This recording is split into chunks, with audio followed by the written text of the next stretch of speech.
안녕하십니까. 반갑습니다. 주식 참견 시점의 추참시입니다. 자, 금번 시간을 통해서 5월달의 직전 고점을 장중한테 살짝쿵 돌파해서 장중의 고점 자체가 18,950원까지 올랐다가 탄력이 조금 둔화되어져 있지만 그래도 4거래를 연속해서 오름폭을 이어가면서 현재가가 18,250원을 보이고 있는 두산 피오셀에 대해서 추가적인 이슈와 방향성까지 점검해보는 그런 시간을 갖도록 하겠습니다. 여러분들 끝까지 영상 잘 청취를 해주시고 또 영상 청취 이후에 추참시 채널 성장을 위한 구독과 좋아요 버튼 한 번씩 눌러주시면 감사드리겠습니다. 자, 두산그룹의 박정원 회장이 신성장 엔진으로 두 가지에서 사업 부분을 좀 곁들였습니다. 원전과 수소 연료 전지와 관련된 이 두 가지 사업에 대해서 적극적으로 육성시켜서 그룹의 성장 동력의 시동을 좀 그런 모습이 최근 들어서 이슈가 되고 있는 그런 모습입니다. 자, 두산 에너빌리티가 수소 연료 전지의 핵심 부품이라고 할 수 있는 이 분리판 시장에 이제 진출을 한다라는 그런 얘기인데,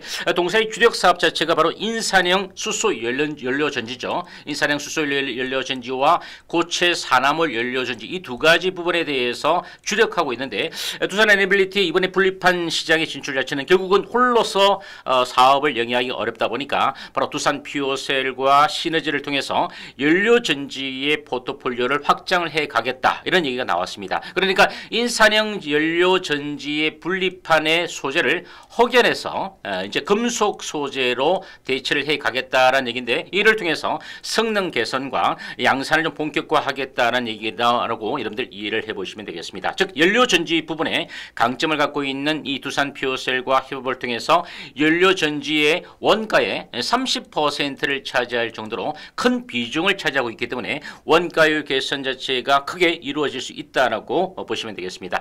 두산 퓨어셀도 이번 두산 에너빌리티와 수소 이제 연료 전지, 인산형 연료 전지의 분리판 시장에 함께 나아가면서 사업적인 부분에서 이제 포트폴리오를 다각화할 수 있다는 부분 자체에 대해서도 우리가 좀 긍정적으로 이해를 해보시면 되겠습니다. 또 지난 시간을 통해서 말씀드렸지만 두산그룹에서 1000km를 내달릴 수 있는, 그렇죠? 주행할 수 있는 수소버스를 오는 9월 달에 출시를 하겠다는 그런 얘기에 대해서 아마 여러분께 소개를 해드렸습니다.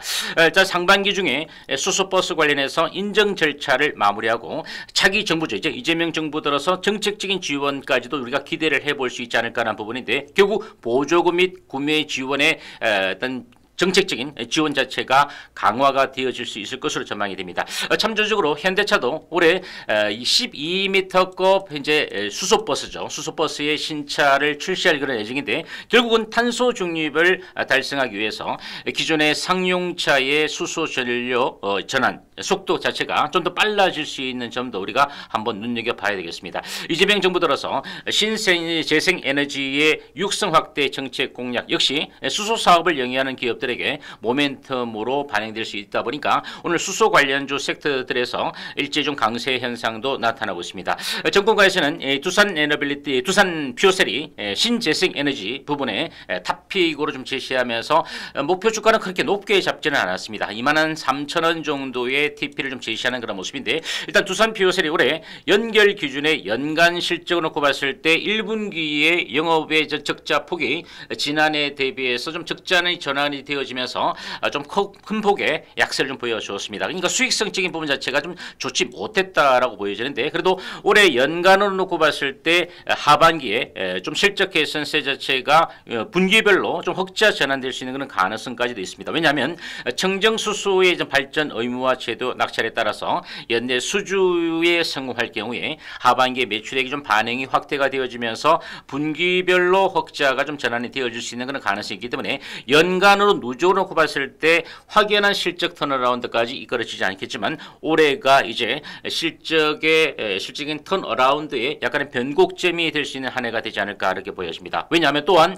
공공 부분 이외에도 미국 내에서 AI의 어떤 시장의 성장성 때문에 바로 AI 시장 확대에 따라서 데이터 센터양 수주 자체도 한 건당 금액 자체가 좀 높아질 수밖에 없기 때문에 공공 부문에서 민간에 이르기까지 수요 확대가 이끌어지면서 수요 기회를 받아갈 수 있는 대표적인 종목이 바로 두산 피오셀이다라고 여러분들 아시는 분들은 한 번 더 확인을 하시고 모르시는 분들은 좀 알아주시면 좋을 것 같습니다. 자, 그러면 여기서 우리가 수급적인 부분에 대해서 살펴볼 텐데 일단 외국인들의 지분율 자체는 10% 정도 초반 구간에서 그렇게 반응 자체가 별로 없습니다. 그만큼 나름대로 매수 매도를 번복해 가면서 10% 정도의 초반의 지분율 자체는 유지가 되어지고 있는데 다만 외국인들의 매수 매도세 속에서 기관들의 1개월된 누적된 포지션 자체가 5월입니다. 바로 5월 초부터 시작해서 좀 저가권에서 조금씩 매입이 유입이 되어지면서 1개월 누적 포지션 자체가 6월 2일 기준에 45만 주 정도 수준까지는 좀 더 높여놓고 있습니다. 그러니까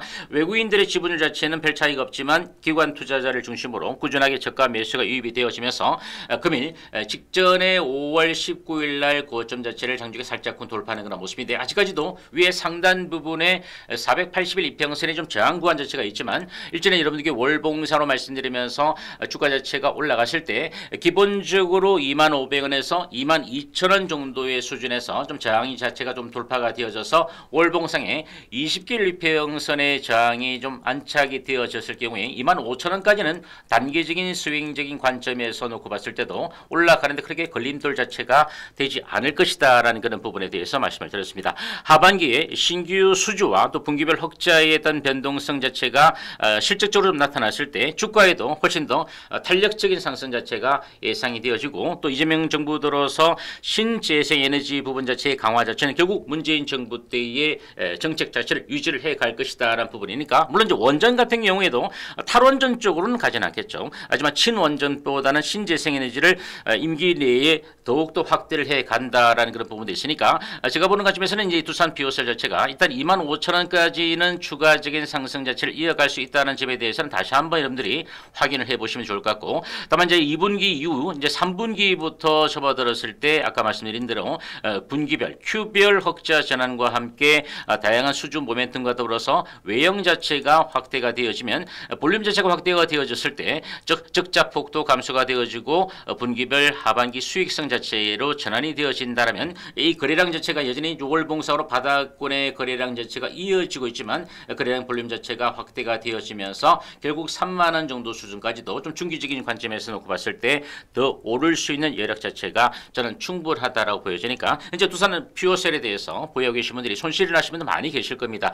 이제 바닥권 영역에서 이제 지난 3월 달이죠. 최저점이죠. 11,220원 대비해서 오늘 18,990원이니까 바닥권 대비해서는 거의 69% 조금 못 미치는 가격대까지 이제 상승률이 높아져 있는 그런 모습이고 최근 4월의 저점 대비 5월부터 놓고 봤을 때 이 구간부터 시작해서 오늘 18,950원까지 올라왔으니까 단기간에도 상승률 자체가 27%가 넘겨져 있는 그런 모습이니까 여기서 이제 올라왔던 만큼 적절하게 눌림목을 받아내고 결국 16,000원 선의 하반의 지지력 자체가 지켜질 경우에 오를 수 있다는 부분에 대해서 일단 타이밍 자체도 정확하게 좀 맞아떨어지는 그런 모습입니다. 자, 그럼 이제 두산 피오셀의 주가 자체가 하단에서 좀 조정을 받다 하더라도 우리가 주봉으로 놓고 보면 좀 확인하는데 일단 60주 이평선의 저항을 돌파했다가 조금 탄력이 둔화되어졌으니까 결과론적으로 우리가 좀 쉽게 생각해서 정확한 타점대를 좀 잡기보단 17,500원이죠. 이제 16,000원 선에서 조금 더 상향해서 17,500원의 가격대가 지지가 되어지게 되면 큰 폭의 조정보다는 여기서